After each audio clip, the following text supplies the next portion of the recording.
you can start. Okay, hello everyone. We are the Honu Para Swim team, and what we're trying to do is to find inclusion for people that have disabilities into the world of swimming. So by creating opportunities that create big challenges, we have started a society and now are part of the Canadian Disability Foundation, raising funds to help people that have disabilities throughout the sport of swimming, because we truly believe that swimming can give you the feeling of freedom. No matter what your different ability is, if you can't swim, but you can float, you feel the feeling of freedom. And to me, that is one of the biggest and best feeling in the world. It changes your lifestyle, it changes your health, your mental health, and it's a good approach towards getting rewarded of many feelings. The Honu Para Swim team started approximately in 2008, training swimmers in the pool, achieving like Pan American Games, Pan-Pacific Games, World Championships, going to Paralympic Games with different swimmers, always in the pool.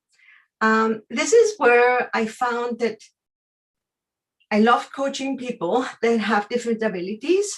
I coach people from different countries, including here in Canada. And people would go to the Paralympic Games. It's a long process, and it's not the easiest, and it's not the fairest process there is. Once you join swimming, you get a classification, and classification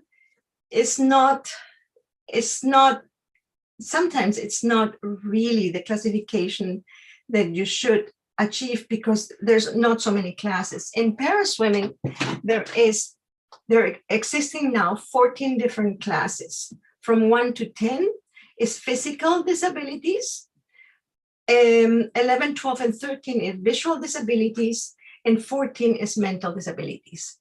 By having said that, 1 is people that have the biggest disabilities, and 10 very limited, just the minimum disabilities to be able to participate in Paralympic Games. When a swimmer races with abilities that are similar to their disability, but at the same time, I find sometimes there was just too much disadvantage depending on what stroke and where they were classified. So this is where, trying to help and working with swimmers, I try to find a way of achieving bigger things that we were in charge of.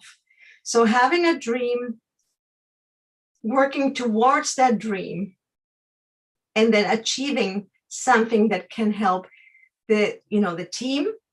And this way we can help also everybody in the community.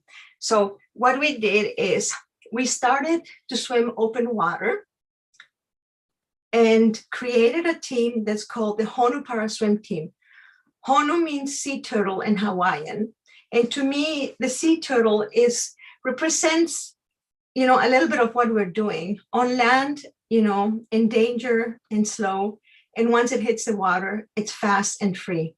So the Honu Para Swim team started with a big dream, achieving the biggest challenge in open water swimming throughout people that have a disability, that have a challenge, that face a challenge every day.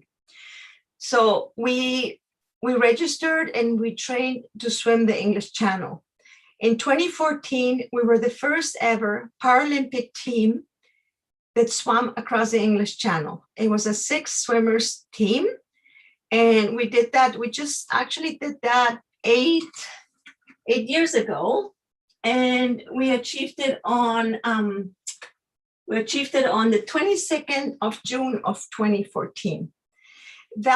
With that, the Channel Swimming Association gave us a diploma and a big award for being the biggest merit in a swim.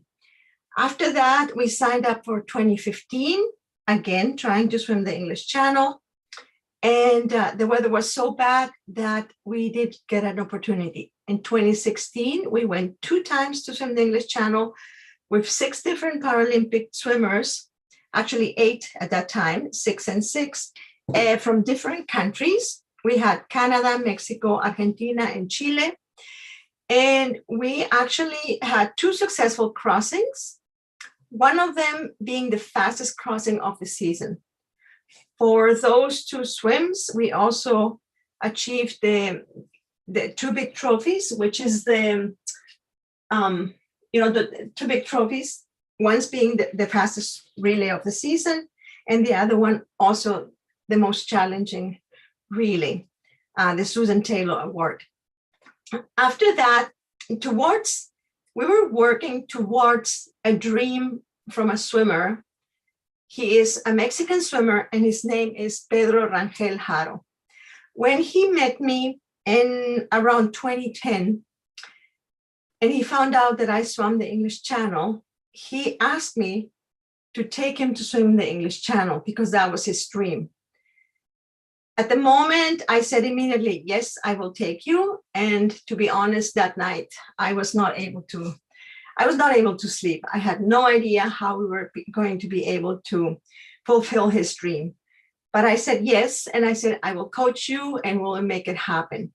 This is why I started to plan already in 2011 towards 2014 to build it up, to make his goal come true in 2018.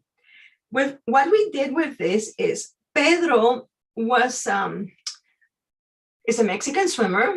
When he was young, at the early age of 8, he was playing on a moving train, and he slipped and fell and was for about 2 years in the hospital. He suffered a double leg amputation, completely leg amputation in one hip. And with that, his dream of climbing Mount Everest and many other dreams just stopped. So it was his dad who said that there was a Mount Everest in the water and he could probably achieve that. Pedro took it lightly, but one day playing in a lake, he fell, and he fell in the lake, and he saw the need of actually, learning how to swim. So he started to swim and made it pretty fast into the international para swimming world. Pedro has been to 4 Paralympic Games and has achieved 4 medals in each of the games. Why I make this as a big point is Pedro's classification allows him or gives him the opportunity to participate only in 100 breaststroke SB5. In all the other strokes, he is a S7, which is impossible to compete at international level, freestyle, backstroke, butterfly, or even IM. Because, as I said, classifications, they try to make them fair, but most of the time there is huge differences. And in swimming, it's a sport that it is by time and by, a different a distance. And when something is not achievable, like improving 40 meters and 100 meters, you just know it's not possible. So this is what I think it's so valuable that Pedro has had in his 4 participation in Olympic Games, 4 medals. He's now training for Paris and wants to achieve his 5th medal. Pedro just recently competed at the World Paralympic Games, and he has also many different goals after the English Channel crossing. So we work towards helping Pedro achieve this big dream he had to swim the English Channel from England to France, which is considered the most difficult swim in open water. And he has now achieved it in a solo. and was successful in 2018. Swimming for 15 hours and 46 minutes, Pedro became the first ever Paralympian to cross English Channel. Now he's after achieving the Triple Crown, which is the cross of Catalina and Manhattan, the all around Manhattan Island. COVID kind of slowed us down with everything, but we are working towards achieving the Triple Crown, and in the future, the 7 oceans. So what we have done is we are trying to achieve different challenges to then create a society, a charity to help everybody who has a different abilities in enjoying the sport of swimming or enjoying the water. The future plans for the society, it's not just competitive swimming, but we will be doing a crossing in Mexico that will be the first ever done. And we're hoping to get a Guinness crossing and make it a Guinness record crossing and make history with that, being able to fundraise to allow us to keep helping people. So what we have accomplished has kind of, it is very difficult to let the world know what we're doing, because we don't belong to any federation or any club. We're just doing it all pretty much on our own. And if it wouldn't be for Facebook, I think everything we have accomplished would be unknown. So that's one of the things. It's very, very difficult to get people to know, to get people in the news, to know. They do a little bit, you do get 1 or 2 minutes of news, making news, but swimming has never really been a big TV news, or unless you do open water swimming, what these big achievements mean. So what we're doing now is our biggest goal now is to create and to build a center. And we are very fortunate that we have somebody who is donating land. So we will be building a competitive pool. In that competitive pool, we're going to be offering, a lot of opportunities. So people that have a disability can be classified, can train, and can keep achieving. And with the funds that we will be making throughout that center, we will be building a small hotel in the Mexican Caribbean with no barriers, because we truly believe that everybody, no matter where you are, who you are, where you live, has the right of inclusive vacation with no barriers to enjoy the water and all the water sports. So this is what we're working towards. We're really hoping we start building the center next year.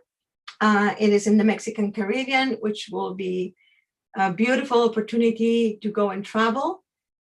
In Mexico, like in Quintana Roo, it is very accessible. There is lots of international airports. There will be 4 by next year, as well as the Mayan train will be finished in 2023, and it's completely inclusive. Sometimes I still wonder, even here in Canada, it is not easy to get around. There's so many barriers in buildings and in in the streets and everywhere, that we're really trying to make the world more inclusive and just be a better community. So we are. You can see a lot of our website, which is www.honuswim.com. There you can find different videos that the swimmers have done from the English Channel or for promotion. And you can also read the story about, see the story about Pedro swimming the English Channel. And our page is still under construction, but we will be keeping, putting all the information there. You can contact us there. If you want to be part of our society, we're looking for a board of members and people who are interested in helping to fundraise and to be part of this big project. You can also find Breakfast TV from Creative Morning. There was a talk I gave the story on April 3rd of 2020. You can hear more about the Honu's dreams and purpose in life. And the page also has many pictures that you could see. And this is what we do. We're trying to help people that have different disabilities, or I should say different abilities, to help them enjoy the sport of swimming, help them feel the freedom that you can achieve throughout the water. And with that, being having a healthier lifestyle and just, work together to be in a better world. Thank you. I don't know if anybody has questions.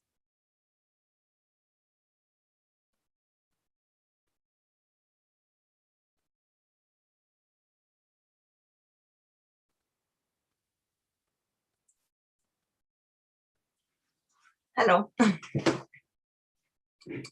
I don't know if I rushed a little bit throughout all my thoughts, but no, it was fine, no problems.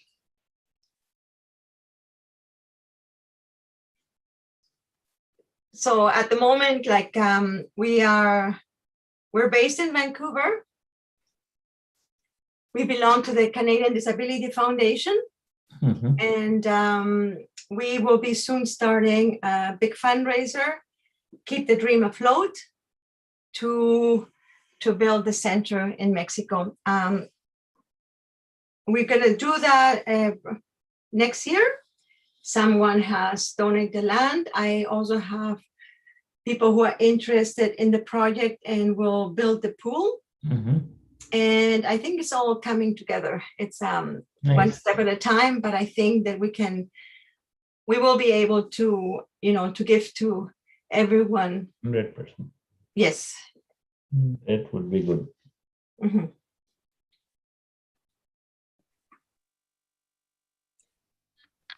So I'm not too sure if anybody wants to see more. It's in the website, and there's also a lot of pictures and photographs, and there's videos, and because it's I would say it's a huge accomplishment when somebody, that life changes in a blink of an eye, and if you're suddenly faced with a disability, or you were born with a disability, it is difficult. I used to say to my swimmers, you live in a world that was not done for people that have a disability, and you find it still now, with sidewalks, or with building entrance, or with ramps, that sometimes I see ramps and I go like, how is this possible? Maybe my Paralympians can go up, but nobody else. There's just so many barriers still now.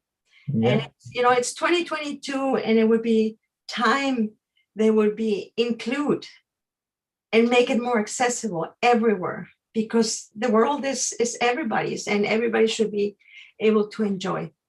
And so to me, I've been always very involved in swimming. I was a swimmer myself, a coach. My husband was also a swimmer and a coach. And swimming is just always been the view of a healthy lifestyle. And it's something, it's not just a sport, it's a life skill that we all need. But what I consider, and this is why I know swimming, I consider swimming is the most inclusive sport there is. By saying inclusive, it means with money, no money, little money, you just need a bathing suit. That's it. Goggles is already an add-on. But why I say inclusive is also because You can do it at any age, and you can also do it with any ability or disability. It is just such a, it's a beautiful sport that is just really, really inclusive. And I know I also coach adults, and they go to swim for many different reasons. Some go just to unstress, some go because they're very competitive, some go want to socialize or stay healthy. And it's just such a healthy environment. And once you're in the water, it's you and just, your freedom. And that's what we want to achieve. Actually, 20 years back, I wanted to learn swimming, but I never found anybody to teach me. And then I just gave up on the idea. Oh, okay. Are you in Vancouver? I am in, yeah, North Delta. Oh, okay. Well, I'll teach you in Vancouver. Yes. It is, I find it very sad. And I think this is a huge problem, that I was encountering. When I started my para swim team, I started with one, and I built it up to 13 swimmers that were ready to go to nationals. Some of them, actually 5, were representing internationally.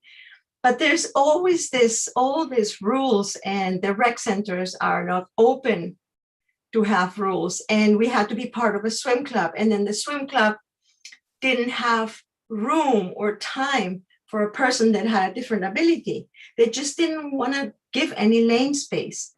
So we had to rent lane space. And then we had we were pushed over, and it was like, it is not easy. It should be open. It should be more inclusive. And initially, they did not have any program for people with disability. There is no So I was able to go once. Then second time I tried to go, they said, oh, somebody stole their pool chair. So there is no way you can go in the pool. So then I just gave up on the idea. Yes. I know a swimmer, and I truly admire her, Charlie. She lives here in Vancouver, and she has a need of swimming every day because of her disability. She really needs to swim every day. She needs that. And it is so hard for her to find a pool. So she, because of the temperature in the pool, because of where she can go, she lives downtown Vancouver. She goes every day to West Van, tries to find in 40-minute swim, because it just takes her 20 minutes just to get undressed into the pool and back into getting dressed. She needs a caretaker with her. And unfortunately, she's been contacting me for over 10 years, but she's 55 now. Probably 30 years ago, when she wanted to do competitive swimming, Swim Canada said that she was too old and there was no really a classification for her. So they didn't even want to classify her. When I started to coach Scott Patterson for the 2012 London Games, he was pretty much the only wheelchair in Team Canada. So going to different swim meets, it meant Team Canada had to have a different transportation. So they were not really considering wheelchairs. And it's just unfortunate. It has changed slowly, but still there's many, many barriers, because people with bigger disabilities, have been there's coaches backing them up, training them. They also have dreams. And I think it should be an opportunity should be given. 100%. Yeah. So we're trying to find, it's always the fight of a pool and the fight of being inclusive and not. And so this is where we decided to make a change through open water, where we are in charge of our team. We take the decisions and we go where we want to go, and we take swimmers from different parts in the world, and we're going to make a change and open up the opportunities. I'm Marianne. Hello, Marianne. Gloria. When we donate to your society, do we donate directly to your society, or is there another way? Yeah, there is a link. I belong now to the Canadian Disability Foundation. And we're going to be opening it's going to be called Keep the Dream Afloat. And Okay. it would be directly through them with the Canadian Disability. This is another challenge that Canadian Disability Association. Foundation. Oh, foundation. Foundation, Okay. yeah. So I don't need to donate to VRS. Or VRS has been really helping me, and VRS has been taking the donations and has passed them on to me with the receipt. Yeah. Okay, so I can still go through my company and Yes. and then designate an amount to your. Yeah. Thank you so much. Thank you. Okay. Yeah. Okay. Yeah. Yeah. So, I'm going. I have some fund that I wanted to donate to your society, but then I'll go through VRS then. Thank you very much, Gloria. Sorry, I log in on Teams because I got an invitation, and when I click on it, it says I'm on Teams. That's why I was a bit late joining your. Oh, okay. Team. Yeah. I didn't know it's Then I wasn't too sure how it worked, but maybe I take Kauser. This is Gloria. Oh, hi.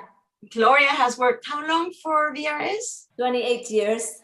And VRS is Vancouver Resource Society Communities, and it's an absolutely amazing foundation. They do housing for people with disabilities, Yeah. and it's absolutely amazing what they do. Amazing, and This is my last year with VRS.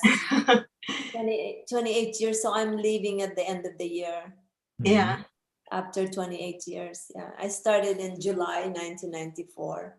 Nice. I was a nurse working at VGH and liver transplant unit for many years. And then I joined VRS July 1994. Yeah. So my 28 years this month. Wow. I think it would be very nice to show, not just in Vancouver, but to show the people that have different abilities all what VRS can offer, because they can really offer a lot. Now they're having, the houses, accessible houses and apartments, but I think Gloria would be a good pick to the next meeting. Yeah. Yeah. And Alice Choi is replacing my position, Marianne.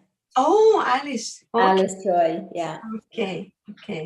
Yeah. Very nice. That's very nice presentation. Yeah, thank you. Thank you. I rushed it a little bit, but I get nervous. I can talk, but I get nervous. But I'm very excited because we have now, somebody is donating the land, and somebody wanting to donate the pools, and the ideas just keep growing, that we can actually dedicate the pool and the whole facility for I just say, let's say a month for free every year to swimmers that have different disabilities, so they can classify it in this opens opportunity in all America, like North and South America, because in Europe it's so much easier. They're so close by and they can be classified. It's just so much easier.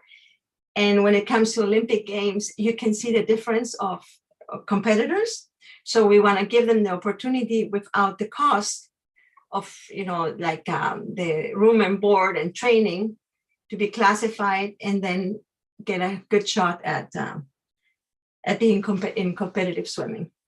But again, that's competitive swimming, and we're going to be doing more and more of open water swimming, because that's where I think we can have more inclusion in open water swimming than in competitive swimming.